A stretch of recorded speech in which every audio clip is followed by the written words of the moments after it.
Marlène et Jean-Claude sommes très heureux de te présenter une émission très spéciale afin de comprendre les faits d'actualité.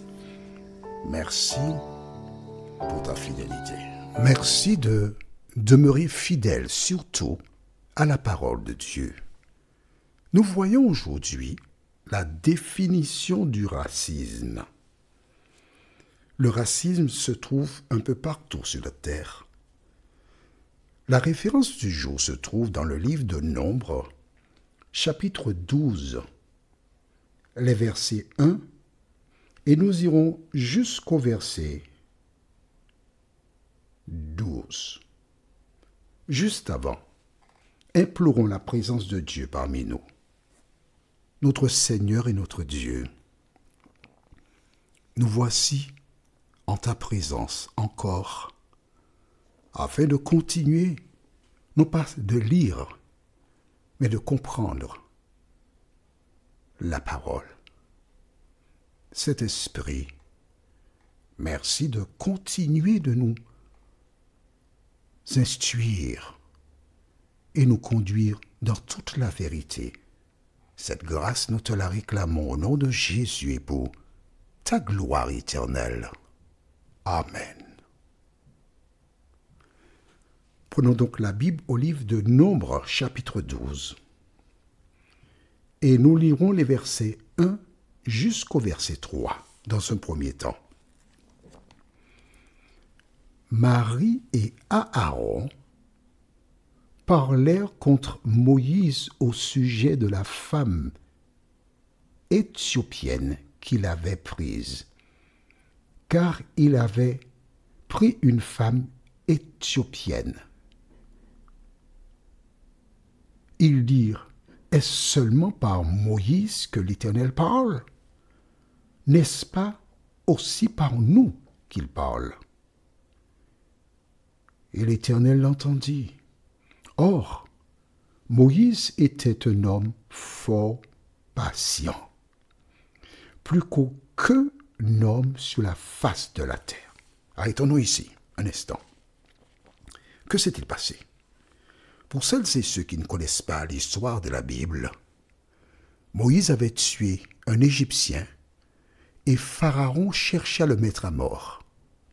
Il s'est réfugié dans un désert loin de l'Égypte et à son arrivée quelque part, il vit des femmes qui étaient bergères et ces derniers avaient emmené le troupeau boire.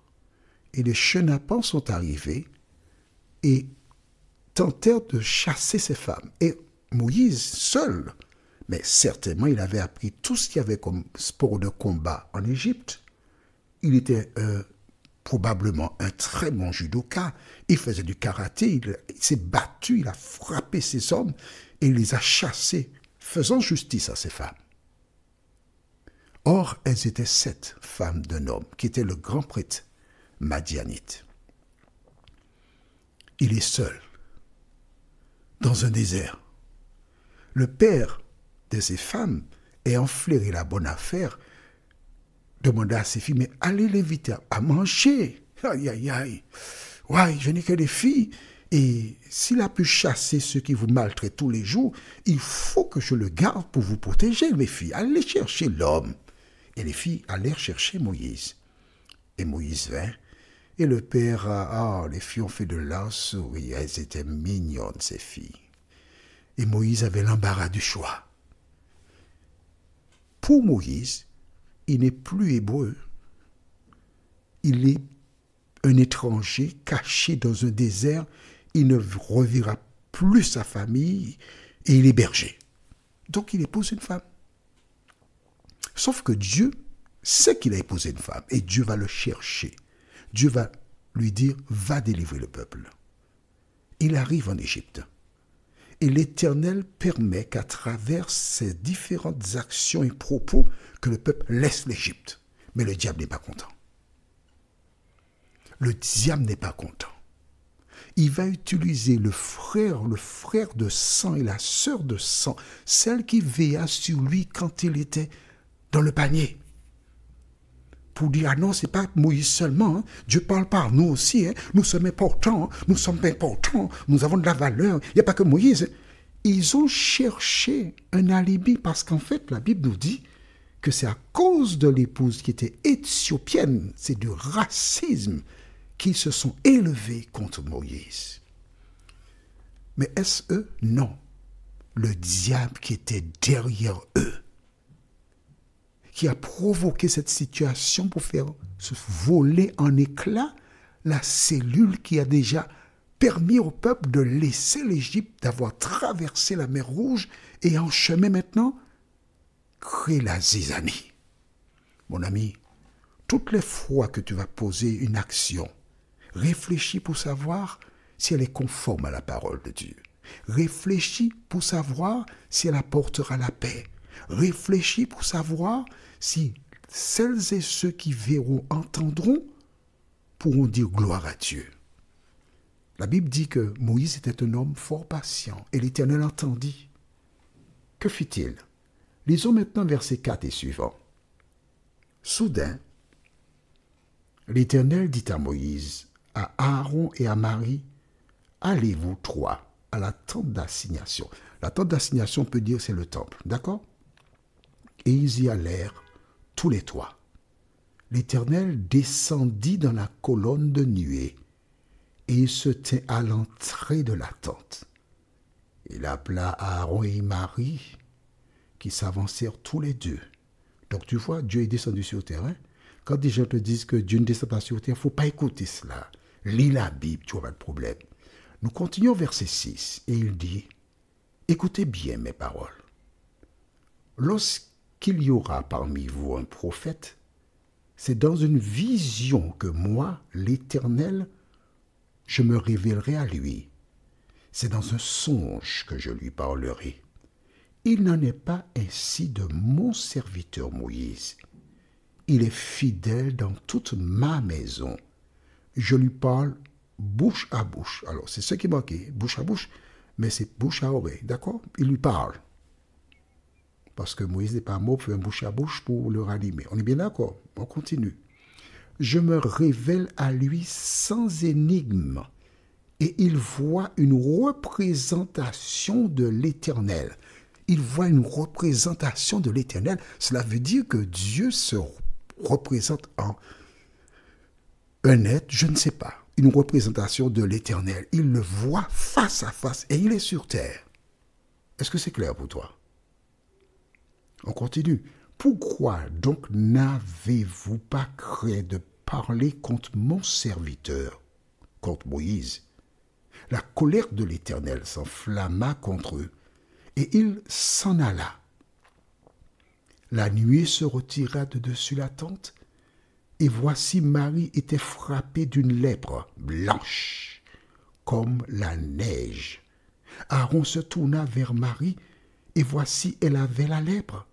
Alors Aaron dit à Moïse, « De grâce, mon Seigneur, ne nous fais pas porter la peine du péché que nous avons commis en insensé et dont nous nous sommes rendus coupables. Oh, qu'elle ne soit pas comme l'enfant mort-né, dont la chair est à moitié consumée quand il sort du sein de sa mère. » On s'arrête ici pour l'instant. Voici Dieu qui a sévi. Je voudrais te dire, toi qui m'écoutes en cet instant, fais attention à ce que tu fais. Fais attention à ce que tu dis. Ne cherche pas à nuire. Ne cherche pas à détruire. Ne cherche pas à faire le mal. Note bien que Moïse n'a même pas eu le temps de prier et de dire, Seigneur, regarde ce que mon frère Aaron et ma soeur Marie sont en train de faire. Regarde, ils me cherchent querelle au lieu de m'encourager, de me soutenir, de me tenir les bras. Ce sont eux qui tirent sur moi. Seigneur, viens à mon secours. Il n'a pas eu le temps de dire cela. Pourquoi? Tout simplement parce que l'Éternel est son berger. Il ne manquera de rien. L'Éternel sait ce dont il a besoin et il s'occupe de tout. Que s'est-il passé? Alors, on va lire la suite de récit parce que j'avais prévu de te laisser ça comme travail personnel à effectuer. Mais je sais que si je ne suis pas là derrière toi avec un bâton, tu n'avances pas. Mais lisons la suite. Verset 13. Moïse cria à l'Éternel en disant, « Ô Dieu, je te prie, guéris-la. » Et l'Éternel dit à Moïse, « Si son père lui avait craché au visage, ne serait-elle pas pendant 7 jours un objet de honte, qu'elle soit enfermée 7 jours hors du camp, après quoi elle y sera reçue. Marie fut enfermée 7 jours hors du camp, et le peuple ne partit point jusqu'à ce que Marie y fût rentrée. Après cela, le peuple partit de Hatzéroth, et il campa dans le désert de Paran. En agissant ainsi, qu'a fait Dieu? Il a voulu montrer à Marie, Aaron, au peuple, mais aussi à toi et moi, que toutes les fois que nous agissons contrairement à sa parole, nous supporterons les conséquences. D'où la nécessité pour nous d'aimer tous les hommes, quelle que soit la nationalité des hommes, qu'ils soient de certaines îles où les gens sont pauvres, ou ailleurs dans le monde, toute personne a été créée à l'image de Dieu, et notre devoir, c'est de nous aimer les uns les autres. Le racisme n'a pas de place au sein du peuple de Dieu. Je me rappelle tout de même aux États-Unis, à une certaine période, il y avait des églises de blancs et des églises de noirs. Et un jour, un quatuor de noirs a été invité à chanter dans une église de blancs. Et en ce temps-là, les négros spirituels, comme on disait, les noirs excellaient dans cette discipline. Et une femme blanche qui a entendu le quatuor chanter, elle applaudissait, elle criait Amen. Après le service, elle dit, lorsque Jésus reviendra, je lui demanderai l'autorisation pour laisser notre ciel, afin que j'aille dans le ciel des Noirs pour adorer l'Éternel. Cette malheureuse imaginait qu'il y a un ciel pour les Blancs, un ciel pour les Noirs, un ciel pour les Jaunes, un ciel pour les différentes nationalités. Mais laisse-moi te dire une chose, mon ami. C'est un enfer que toutes les personnes qui ont de telles pensées grilleront au terme des bilans. Prions, notre Seigneur et notre Dieu, merci pour la parole. Merci parce que la Bible nous montre que déjà du temps de Moïse et bien avant, puisque les Égyptiens avaient placé le peuple d'Israël dans l'esclavage, que le racisme a toujours existé.